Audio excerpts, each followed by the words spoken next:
কয়েকদিন পর হয়তো শুনবেন যে এই যে বাইডেন আছেন প্রেসিডেন্ট, ব্লিংকেন আছে পররাষ্ট্রমন্ত্রী আমেরিকার, এরাও আওয়ামী লীগ করে। কোনো অসুবিধাই নেই তাদের কথা বলার জন্যে।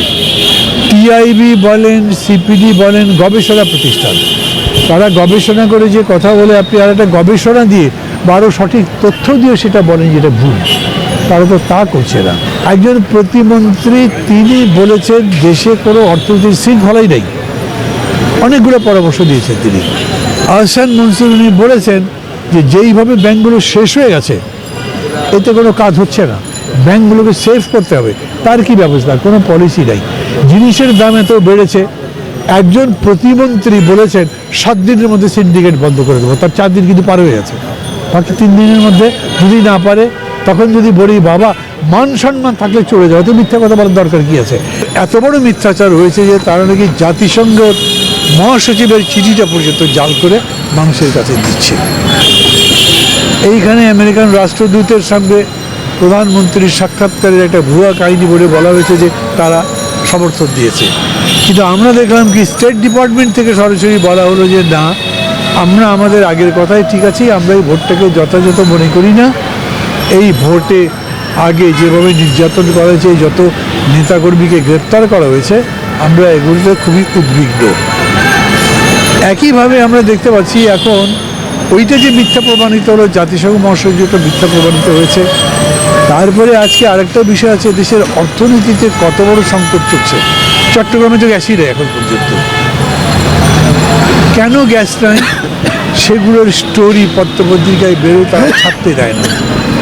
এবং গতকালকে প্রথম আলো অফিসে একটা গোল টেবিল করে সেইখানে বলেছে যে এই সরকার মানে বাংলাদেশ ব্যাংক অন্যান্য ব্যাংকে বা অন্য জায়গাতে ছাপিয়ে টাকা দেওয়া বন্ধ করেছে, কিন্তু ইসলামী ব্যাংক সহ কয়েকটা ব্যাংকে এই টাকাটা দেওয়া হচ্ছে। একদম সবাই মিলে প্রশ্ন হচ্ছে দেশটা ধ্বংস হয়ে যাচ্ছে, তবু তারা এরকম করবে, এটা কি কথা? যে সংবিধান জনগণই বোঝে না, তাই সংবিধান করার দরকার কি? আপনি নিজেই বললেন, এটাই তো ঠিক।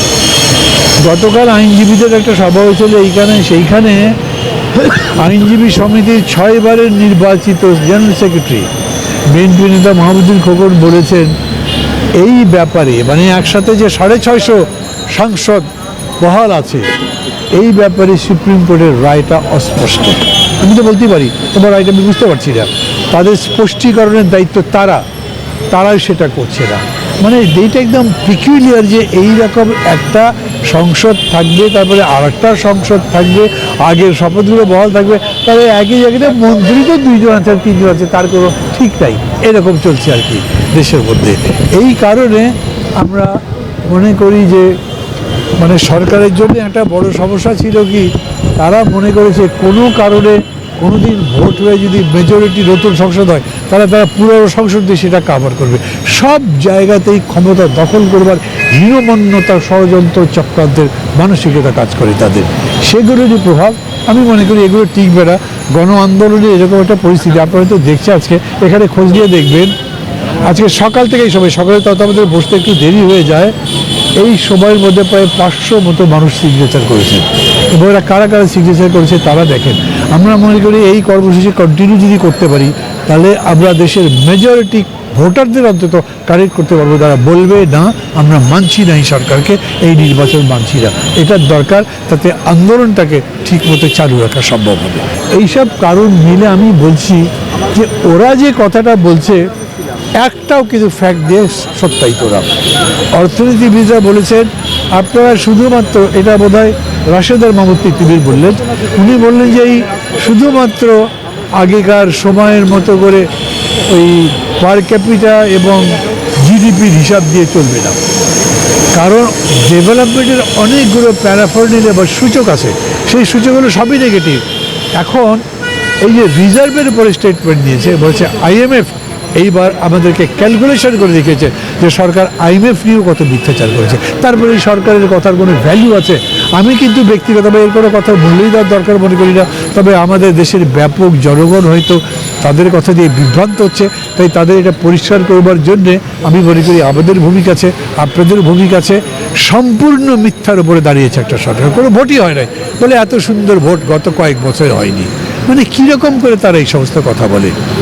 যেই ভোট নিয়ে বিদেশিরা বলেছে আমাদের কাছে ডকুমেন্টারি এভিডেন্স আছে তোমাদের 5% ভোট পড়েছে কিনা, আইসিটি মিনিস্টার তো তার কোনো জবাব দিতে পারেনি।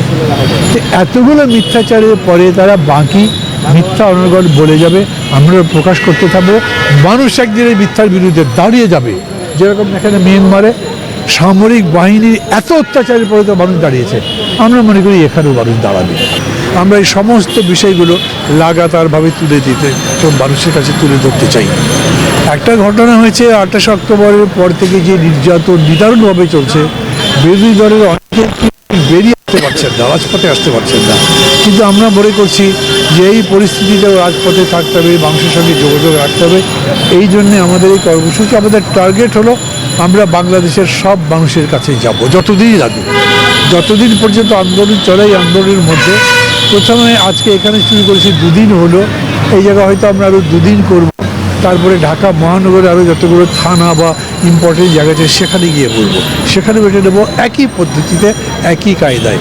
এটা হচ্ছে টু কানেক্ট দি পিপল, যোগাযোগ করা তাদের সঙ্গে, মানুষকে বলা যে আমরা আছি, মানুষের কাছ থেকে আমাদের সাহস সঞ্চয় করা এবং সামগ্রিকভাবে এই লড়াইটাকে ধারাবাহিকভাবে কন্টিনিউ করা। এই কারণে আমরা এই কর্মসূচিটা রাখছি।